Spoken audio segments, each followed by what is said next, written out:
अगर तुम आज के दौर में किसी मैप पर ब्रिटेन को देखो तो तुम्हें लग सकता है कि उसके बॉर्डर्स सिर्फ ब्रिटिश आइल्स तक ही सीमित हैं। लेकिन जब तुम पूरे दुनिया पर नजर डालते हो तो तुम्हें पता चलेगा कि आज भी 14 ओवरसीज टेरिटरीज ऐसी हैं जहां ब्रिटिश गवर्नमेंट अब भी अपना कंट्रोल रखती है। जिब्राल्टर से लेकर जो मेडिटेरेनियन के एंट्रेंस पर है, साउथ अटलांटिक के फॉकलैंड आइलैंड्स तक, ये सब वो आखिरी जगहें हैं जो कभी ब्रिटेन के शानदार एम्पायर का हिस्सा हुआ करती थी। एक दौर था कुछ 100 साल पहले जब ब्रिटिश एम्पायर दुनिया के चौथाई हिस्से पर अपना राज करता था और दुनिया की लगभग तीसरी आबादी उसके हुक्म में थी। ये वही एम्पायर था जिसके बारे में कहा जाता था the empire on which the sun never sets. पर सवाल ये है, एक छोटी सी आइलैंड नेशन ने कैसे दुनिया का सबसे बड़ा और सबसे पावरफुल एम्पायर बना दिया? ये है कहानी ब्रिटिश एम्पायर की।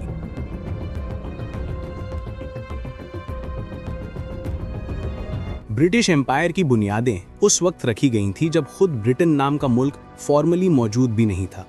ब्रिटिश आइल्स में सबसे डोमिनेंट ताकत हमेशा से किंगडम ऑफ इंग्लैंड रही थी, जिसका इकोनॉमिक सिस्टम और मिलिट्री दोनों बहुत मजबूत थे।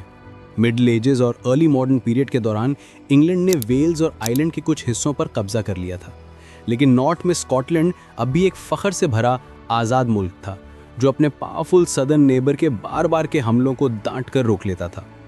17वीं सेंचुरी की शुरुआत तक इंग्लैंड की मलिका एलिजाबेथ द फर्स्ट ने कई इंग्लिश एडवेंचरर्स को ट्रेडिंग और एक्सप्लोरेशन मिशंस दिए। मकसद था नए इलाकों की तलाश और उन पर अपना कंट्रोल जमाना, उनसे पहले कि दूसरी यूरोपियन पावर्स उन्हें क्लेम कर लें। सर फ्रांसिस ड्रेक और सर मार्टिन फ्रोबिशर जैसे एक्सप्लोरर्स ने कई इलाके इंग्लैंड के नाम पर क्लेम किए, मगर उन पर सेटलमेंट नहीं हुई। नॉर्थ अमेरिका में पहली इंग्लिश कॉलोनी रोवानोक आइलैंड बहुत बुरा अंजाम देखती है। वहाँ के सारे कॉलोनिस्ट अचानक गायब हो गए और कभी दोबारा उनका कोई पता नहीं चला। एलिजाबेथ ने कुछ रॉयल चार्टर्स भी इशू किए जिनके जरिए जॉइंट स्टॉक कंपनीज बनाई गई ताकि ओवरसीज ट्रेड को डेवलप किया जा सके। इनमें से कुछ मशहूर कंपनीज थीं लेवेंट कंपनी 1592 और ईस्ट इंडिया कंपनी 1600, जिन्हें उन इलाकों के साथ ट्रेड का पूरा मोनोपोली मिल गया।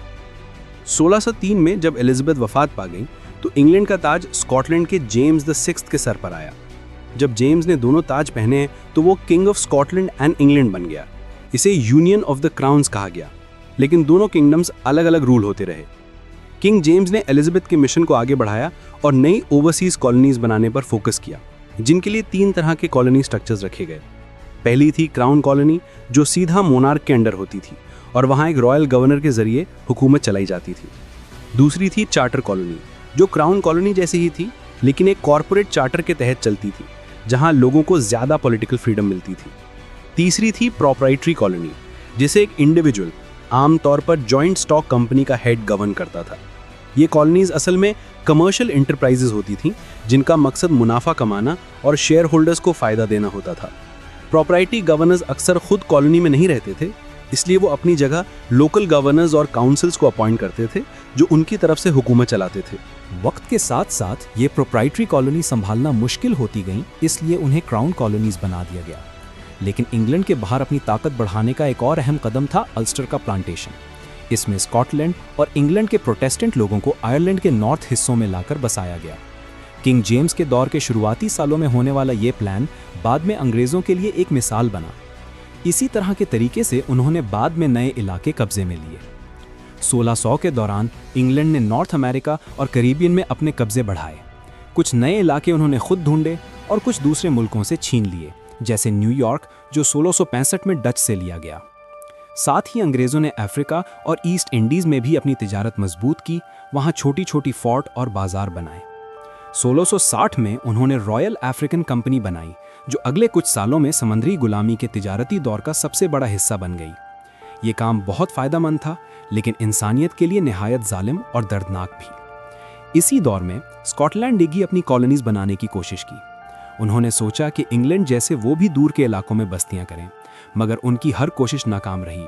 जैसे नोवा स्कोशिया, केप ब्रेटन और कैरोलिना जैसे इलाके चंद साल में ही तबाह हो गए। सबसे बुरी मिसाल थी 1698 का डारियन स्कीम। इस प्लान का मकसद था पैनामा के तंग ज़मीनी रास्ते पर एक कॉलोनी बनाना, जहां से दोनों समंदरों के बीच तिजारत का रास्ता गुजरता था। इस सफ़र के लिए स्कॉटलैंड के लोगों से बहुत पैसा इकट्ठा किया गया। इतना कि उस वक्त के मुल्क के पैसों का 5वां हिस्सा इस प्रोजेक्ट में लग गया। जब उनके जहाज डारियन के साहिल तक पहुंचे तो उन्होंने उस जगह का नाम कैलेडोनिया रखा और वहां एक बस्ती बनाई जिसे न्यू एडिनबर्ग कहा। लेकिन ये बस्ती कुछ ही अरसे में तबाह हो गई। वहां खाने की कमी, गर्मी के मरीज और स्पेनिश फौजों के हमले बर्दाश्त ना हो सके। 1699 में दूसरा सामान आने के बावजूद लोग मजबूर होकर वापस लौट आए। 2500 में से सिर्फ चंद 100 लोग बच पाए। इस तबाही ने स्कॉटलैंड को कर्ज और नुकसान में डुबो दिया। लोगों का पैसा बर्बाद हो गया और उम्मीद टूट गई। तब कई लोगों ने समझा कि उनका बेहतरीन रास्ता ये है कि वो इंग्लैंड के साथ मिलकर चलें ताकि वो भी किसी बड़ी ताकत का हिस्सा बन सके। 18वीं सदी के आगाज तक इंग्लैंड और स्कॉटलैंड अब भी अलग अलग सल्तनतें थीं, लेकिन 1688 की ग्लोरियस रेवोल्यूशन ने ब्रिटिश आइल्स के सियासी मंजारे को पूरी तरह बदल दिया।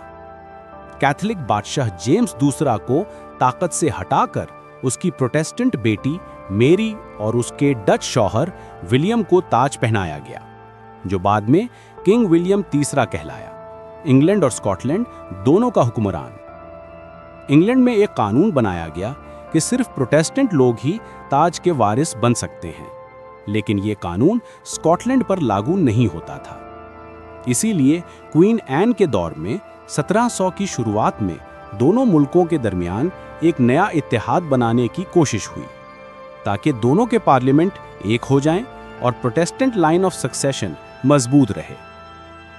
1707 में जब एक्ट्स ऑफ यूनियन पास हुए तो इंग्लैंड और स्कॉटलैंड मिलकर एक नई सल्तनत बन गए, जिसे ग्रेट ब्रिटेन कहा गया। अगले चंद दशकों में ब्रिटेन कई यूरोपियन मुल्कों के साथ जंगों में उलझ गया। ये जंगें सिर्फ यूरोप तक महदूद नहीं रहीं, बल्कि उनके समुद्री इलाकों और कॉलोनीज तक फैल गईं। वॉर ऑफ स्पेनिश सक्सेशन के बाद 1714 में ब्रिटेन और उसके हमसफरों को फतह मिली। सुलह के मुआहिदों के तहत फ्रांस और स्पेन से कई इलाके हासिल हुए, जिसमें नॉर्थ अमेरिका के न्यू फाउंडलैंड और एकेडिया और मेडिटेरेनियन के जिब्राल्टर और मेनोर्का भी शामिल थे। इसी दौर में ईस्ट इंडिया कंपनी, जो ऑफिशियली ब्रिटिश एम्पायर का हिस्सा नहीं थी लेकिन असल में उसका हिस्सा बन चुकी थी, हिंदुस्तान में अपनी फौजी कार्रवाइयां कर रही थी। 1757 में बैटल ऑफ प्लासी के बाद उन्होंने बंगाल पर कब्जा कर लिया, लोकल नवाब और उनके फ्रेंच हमसफरों को हराकर। इस जीत ने ईस्ट इंडिया कंपनी को हिंदुस्तान में सबसे बड़ी सियासी और फौजी ताकत बना दिया। यही जीत उनके लिए सीधी राह बन गई नए इलाके कब्जे में करने की। कहीं वो सीधा हुकूमत करते और कहीं लोकल हुक्मरानों को धमकाकर अपनी मर्जी मनवा लेते। 18वीं सदी के बाकी जंगों जैसे वॉर ऑफ ऑस्ट्रियन सक्सेशन और 7 इयर्स वॉर ने भी ब्रिटेन को और ज्यादा जमीन दी उनके दुश्मनों के नुकसान पर। 1759 में ब्रिटिश फौजों ने क्यूबेक पर कब्जा कर लिया, जिससे फ्रांस के नॉर्थ अमेरिका में सपने खत्म हो गए। 1760 तक न्यू फ्रांस पूरी तरह ब्रिटेन के कब्जे में थी। स्पेन से फ्लोरिडा भी हासिल कर ली गई। इस तरह नॉर्थ अमेरिका का पूरा मशरक हिस्सा ब्रिटिश हुकूमत के जेर असर आ गया। 1763 के ट्रीटी ऑफ पेरिस ने 7 इयर्स वॉर का अंजाम लिखा और ब्रिटेन को कैरिबियन के डोमिनिका, ग्रेनेडा, सेंट विंसेंट, ग्रेनेडीन्स और टोबैगो जजीरों पर भी कब्जा मिल गया। अब ब्रिटेन दुनिया की सबसे बड़ी समुद्री और मुस्तहकम ताकत बन चुकी थी। ब्रिटिश एम्पायर की ताकत 2 चीजों पर टिकी थी, समुद्रों पर उनका पूरा कब्जा और तिजारत पर उनका राज। इन दोनों ने मिलकर ब्रिटेन को बेपनाह दौलत दी, क्योंकि उनके बंदरगाहों से गुजरने वाले हर माल पर टैक्स लगता था। लेकिन यही टैक्स सिस्टम कुछ अरसे बाद बगावत की वजह बना और एम्पायर ने अपना पहला बड़ा नुकसान देखा। हालांकि ब्रिटेन अपनी कॉलोनीज को अपनी सल्तनत का हिस्सा समझता था, लेकिन उन्हें कभी वो हकूक और आज़ादियाँ नहीं दी गईं जो लोगों को ब्रिटिश मेनलैंड पर हासिल थीं। 1760s और 1770s के दौरान ब्रिटेन और उसकी 13 अमेरिकन कॉलोनीज के दरमियान तनाज़ात बढ़ते गए। पार्लियामेंट ने उन कॉलोनीज पर टैक्स लगाया, जबकि उन्हें कोई नुमाइंदगी या रजामंदी नहीं दी गई थी। इन 13 कॉलोनीज के लोगों ने इसे अपने हकूक की खिलाफ वर्जी समझा। उनका कहना था कि जब तक उनकी आवाज़ पार्लियामेंट में नहीं है, उन पर टैक्स लगाना नाइंसाफ़ी है। 1775 में उन्होंने ऑफिशियली पार्लियामेंट के इख्तियार को रद्द कर दिया और बगावत का आगाज़ हुआ। ब्रिटेन ने बागी लोगों को दबाने के लिए फ़ौज भेजी, लेकिन अगले साल 1776 में कॉलोनीज़ के नुमाइंदे एक जगह इकट्ठा हुए और सेकेंड कॉन्टिनेंटल कांग्रेस के ज़रिए ब्रिटेन से अपनी आज़ादी का ऐलान कर दिया। 8 साल तक चलने वाली जंग के बाद आखिरकार ब्रिटेन की फ़ौजें शिकस्त खा गईं और यूनाइटेड स्टेट्स ऑफ अमेरिका एक आज़ाद मुल्क के तौर पर तस्लीम कर लिया गया। अमेरिका का हाथ से निकल जाना ब्रिटिश एम्पायर के लिए एक बहुत बड़ा मोड़ था। इसके बाद उनका रुख एशिया, पैसिफिक और अफ्रीका की तरफ बदल गया, जहां अभी तक यूरोपियन क़ुव्वतें पूरी तरह नहीं पहुंची थीं। इसी दौर में एक मशहूर मुसाफिर कैप्टन जेम्स कुक ने पैसिफिक ओशन के बहुत से इलाके ढूंढे और ब्रिटेन के नाम कर दिए, जिनमें न्यूजीलैंड और ऑस्ट्रेलिया का मशरक़ी हिस्सा भी शामिल था। अपने तीसरे सफ़र के दौरान कुक को हवाई के जजीरों पर कत्ल कर दिया गया, लेकिन उसके 1770s के दरियाफ्ती काम ने एम्पायर के मज़ीद वुसअत के लिए बुनियाद रख दी। ऑस्ट्रेलिया को ब्रिटिश कैदियों के लिए एक नई कॉलोनी बनाया गया, जहां उन लोगों को भेजा जाता था जिन्हें पहले अमेरिका की कॉलोनीज़ में भेजा जाता था। 1788 में पहला जहाज़ कैदियों को लेकर न्यू साउथ वेल्स पहुंचा और ये रिवायत 19वीं सदी के दरमियान तक जारी रही। ब्रिटेन ने नॉर्थ पैसिफिक में भी अपना दायरा बढ़ाया। जॉर्ज वैंकूवर और अलेक्जेंडर मैकेंजी जैसे मुसाफिरों ने 1790s में नॉर्थ अमेरिका के मगरबी साहिलों का जायजा लिया, जिससे फर ट्रेड यानी जानवरों की खालों का कारोबार बहुत बढ़ गया। रॉकी माउंटेन्स के अंदरूनी इलाकों तक भी पहुंचकर उन्होंने ब्रिटिश नॉर्थ अमेरिका को और वेस्ट की तरफ फैला दिया। 1803 में फ्रांस के साथ जंग ने फिर से ब्रिटेन के समुद्री और कॉलोनियल राज को चुनौती दी। फ्रेंच रेवोल्यूशन के बाद नेपोलियन बोनापार्ट के उभरने से यूरोप में हलचल मच गई।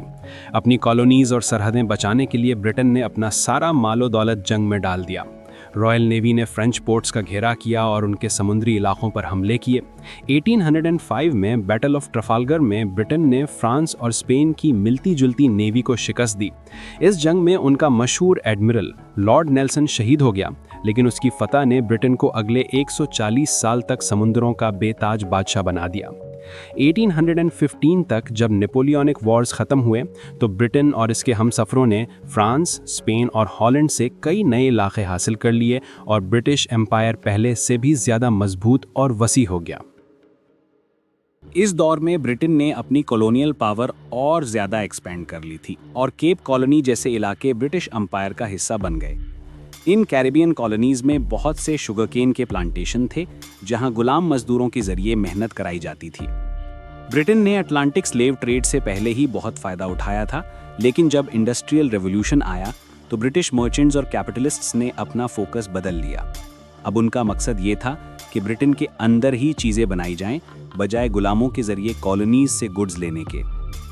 इसी दौरान अबॉलिशनिस्ट ग्रुप्स के दबाव ने ब्रिटिश गवर्नमेंट को मजबूर कर दिया कि वो 1807 में अपने एम्पायर के अंदर स्लेव ट्रेड खत्म कर दें। लेकिन स्लेवरी का निज़ाम खत्म होने में अभी भी 27 साल लगे। 1834 में जाके ऑफिशियली स्लेवरी अबॉलिश हुई।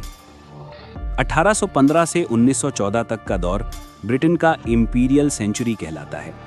इंडिया पे कंट्रोल हासिल करने के बाद ब्रिटिश ईस्ट इंडिया कंपनी ने एशिया के अंदर अपना इन्फ्लुएंस बढ़ाया। 1819 में सिंगापुर को ट्रेडिंग पोस्ट बनाया गया और 1824 में कॉलोनी डिक्लेयर किया गया। चाइना में पहले ओपियम वॉर के बाद 1842 में ब्रिटेन ने हांगकांग और शंघाई पर कंट्रोल हासिल कर लिया। लेकिन 1857 में ईस्ट इंडिया कंपनी को एक बड़ी बगावत का सामना करना पड़ा। इसे सेपॉय रिबेलियन या 1857 की बगावत कहते हैं।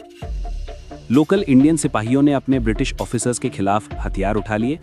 कंपनी ने मुश्किल से अपना कंट्रोल वापस हासिल किया, लेकिन इसके बाद ब्रिटिश गवर्नमेंट ने डिसाइड किया कि ईस्ट इंडिया कंपनी इंडिया को इफेक्टिवली रूल नहीं कर सकती। 1858 में इंडिया को डायरेक्ट ब्रिटिश रूल के नीचे लाया गया और वो एम्पायर का सबसे कीमती हिस्सा बन गया, जिसे ज्यूल इन द क्राउन कहा गया। 19वीं सदी के दौरान ब्रिटेन को एक नए चैलेंज का सामना हुआ, रशियन एम्पायर का। रशिया सेंट्रल एशिया और मेडिटेरेनियन में अपना इन्फ्लुएंस बढ़ाना चाहता था, खास तौर पे जब ऑटोमन एम्पायर कमजोर हो रहा था। 1853 में जब रशिया ने ऑटोमन के कंट्रोल वाले बाल्कन्स पर हमला किया तो ब्रिटेन और फ्रांस ने टर्की के साथ मिलकर रशिया के खिलाफ जंग शुरू कर दी। ये जंग क्राइमियन वॉर के नाम से जानी गई, 1854 से 1856 तक। इस जंग में रशिया को शिकस्त मिली और ब्रिटेन का कॉन्फिडेंस और ज़्यादा बढ़ गया। वो अब भी दुनिया की सबसे बड़ी इंपीरियल पावर बना रहा। सेंट्रल एशिया में रशिया और ब्रिटेन के दरमियान कंपटीशन जारी रहा, जिसे द ग्रेट गेम कहा गया। लेकिन 1878 में दोनों के दरमियान एक पार्शियल सेटलमेंट हुआ, जिसमें उन्होंने अपने अपने स्फीयर्स ऑफ इन्फ्लुएंस डिसाइड कर लिए। उसी साल ब्रिटेन ने ऑटोमन से साइप्रस पर कंट्रोल हासिल कर लिया, ताकि वो रशियन एक्सपेंशन के खिलाफ एक स्ट्रैटेजिक बेस बना सके। 19वीं सेंचुरी के दौरान अफ्रीका भी ब्रिटिश कॉलोनियल पावर के कंसोलिडेशन का मरकज बन गया। 1820s के दौर में जब केप कॉलोनी ब्रिटेन के कब्जे में आ चुकी थी, तो वहां ब्रिटिश इमिग्रेशन तेज हो गई। इसके नतीजे में हजारों डच नस्ल के सेटलर्स, जिन्हें बोअर्स कहा जाता था, नॉर्थ की तरफ निकल गए और अपनी इंडिपेंडेंट रिपब्लिक्स बनाई, ट्रांसवाल और ऑरेंज फ्री स्टेट। लेकिन ये दोनों स्टेट्स 1902 में सेकेंड एंग्लो बोअर वॉर के बाद ब्रिटिश कंट्रोल में आ गईं। नॉर्थ अफ्रीका में 1869 में स्विस कैनाल का खुलना एक बहुत बड़ी स्ट्रेटेजिक डेवलपमेंट थी। ये कैनाल मेडिटेरेनियन सी को इंडियन ओशन से जोड़ती थी और ब्रिटिश ट्रेड के लिए जिंदगी की लाइन बन गई। ब्रिटेन ने कैनाल पर डायरेक्ट कंट्रोल नहीं लिया, लेकिन 1882 में उसने इजिप्ट को मिलिटरीली ऑक्यूपाई कर लिया, हालांकि उसे ऑफिशियली अपने एम्पायर का हिस्सा नहीं माना गया। 19वीं सेंचुरी के आखिरी हिस्से में स्क्रैम्बल फॉर अफ्रीका के दौरान ब्रिटेन ने अफ्रीका के ईस्टर्न और सदर्न रीजन्स पर अपना कंट्रोल मजबूत कर लिया। एक बड़ा project Cape to Cairo railway भी प्लान हुआ, लेकिन वो कभी मुकम्मल नहीं हो सका। 20वीं सेंचुरी के शुरू होने तक ब्रिटेन दुनिया के ट्रेड लीडर के तौर पर उभर चुका था। उसने एक ग्लोबल पुलिसमैन का रोल अपना लिया और उन मुल्कों की इकोनॉमी पर भी असर डाला जो एम्पायर का हिस्सा नहीं थे, जैसे चाइना, अर्जेंटीना और सायाम यानी थाईलैंड। 1902 में एक telegraph network all red line complete हुआ, जिससे ब्रिटेन अपनी सारी ओवरसीज कॉलोनीज से डायरेक्टली कम्युनिकेट कर सकता था। इस दौर में ब्रिटेन की व्हाइट कॉलोनीज जैसे कनाडा, ऑस्ट्रेलिया और न्यूजीलैंड इकोनॉमिक और सोशल तौर पर डेवलप हो चुकी थीं और अब वो पॉलिटिकल इंडिपेंडेंस चाहती थीं। कनाडा को 1867 में कॉन्फेडरेशन के जरिए फुल सेल्फ गवर्नेंस दी गई, फॉरेन रिलेशंस के सिवा। ऑस्ट्रेलिया और न्यूजीलैंड ने भी 1900 के दौर में डोमिनियंस ऑफ द एम्पायर के तौर पर अपनी पहचान बनाई। इसी दौरान आयरलैंड भी अपनी इंडिपेंडेंस के लिए कोशिश कर रहा था। कई home rule bills British parliament में पेश हुए, लेकिन सब रिजेक्ट कर दिए गए, ये कहकर कि आयरिश ऑटोनॉमी एम्पायर की यूनिटी के लिए खतरा है। लेकिन असल खतरा जर्मनी से आया, जब 1914 में फर्स्ट वर्ल्ड वॉर फूट पड़ा। ब्रिटेन ने अपनी एम्पायर पर फूड, रिसोर्सेज और मिलिट्री सपोर्ट के लिए भरोसा किया। 2.5 मिलियन से ज्यादा जवान ब्रिटेन की कॉलोनीज और डोमिनियंस से जंग में शामिल हुए, जिनमें इंडिया, कनाडा, ऑस्ट्रेलिया और न्यूजीलैंड के लोगों ने अपनी जान तक दे दी। वॉर के बाद ब्रिटेन ने जर्मनी और ऑटोमन एम्पायर को हराकर उनके मिडिल ईस्ट, अफ्रीका और पैसिफिक के टेरिटरीज अपने कब्जे में कर लिए। लेकिन ये विक्ट्री ब्रिटेन के लिए महंगी साबित हुई और एम्पायर की धीरे धीरे खत्म होने की शुरुआत भी इसी से हुई। 1921 में ब्रिटिश एम्पायर अपने टेरिटोरियल पीक पर था, लेकिन इसी साल आयरलैंड को इंडिपेंडेंस मिल गई। इसके बाद एम्पायर के अंदर के और मुल्कों ने भी ये सवाल उठाना शुरू कर दिया कि हमारा नंबर कब आएगा। 1939 में सेकेंड वर्ल्ड वॉर के शुरू होने पर इंडिपेंडेंस का सिलसिला टेम्परेरीली रुक गया, क्योंकि ब्रिटेन को फिर से अपने एम्पायर से सपोर्ट चाहिए थी, इकोनॉमिक भी और मिलिट्री भी। लेकिन आखिरकार जंग जीतने के बावजूद ब्रिटेन के लिए ये एम्पायर का अंतिम दौर साबित हुआ। जंग के बाद ब्रिटेन बिल्कुल थक चुका था, उसका खजाना खाली हो गया था और वो अपनी इतनी बड़ी एम्पायर को संभालने के लायक नहीं रहा। दूसरी वर्ल्ड वॉर ने ब्रिटेन को इकोनॉमिक तौर पर तोड़कर रख दिया था। इस वजह से 1940 से लेकर 1970 तक धीरे धीरे उसकी कॉलोनीज और डोमिनेंस को इंडिपेंडेंस दी गई। इस प्रोसेस को बाद में विंड ऑफ चेंज के नाम से जाना गया, एक ऐसा दौर जब 400 साल पुरानी ब्रिटिश कॉलोनियल हिस्ट्री अपने अंजाम तक पहुंच गई। लेकिन ज़्यादातर नए आज़ाद मुल्कों ने ब्रिटेन से अपना रिश्ता पूरी तरह नहीं तोड़ा। उन्होंने एक political association the Commonwealth join की, जिसमें 14 मुल्कों ने तो ब्रिटिश मोनार्क को अपना हेड ऑफ स्टेट भी बनाए रखा। जो लोग ब्रिटिश एम्पायर के ख़त्म होने का सबसे बड़ा और सिंबॉलिक मोमेंट मानते हैं, वो 1997 था, जब ब्रिटेन ने हांगकांग ऑफिशियली चाइना के हवाले कर दिया। ये वो पल था जब दुनिया ने महसूस किया कि ब्रिटिश राज का दौर अब सच में खत्म हो गया है। लेकिन एम्पायर का असर आज भी जिंदा है। इंग्लिश लैंग्वेज दुनिया की सबसे ज़्यादा बोली जाने वाली ज़बान बन चुकी है और ब्रिटिश कल्चर, प्रैक्टिसेस और कस्टम्स आज भी हर सोसाइटी में मशहूर हैं। आज का मॉडर्न ब्रिटेन खुद एक मिनी वर्जन लगता है उस पूरी एम्पायर का, जहां हर रेस, नेशनैलिटी, रिलीजन और कल्चर के लोग रहते हैं जिन पर कभी ना कभी ब्रिटिश हुकूमत का असर रहा। यानी जो छोटी सी आइलैंड से ब्रिटिश एम्पायर की शुरुआत हुई थी, आज वही जगह पूरी दुनिया का एक छोटा झलकता हुआ मॉडल बन चुकी है।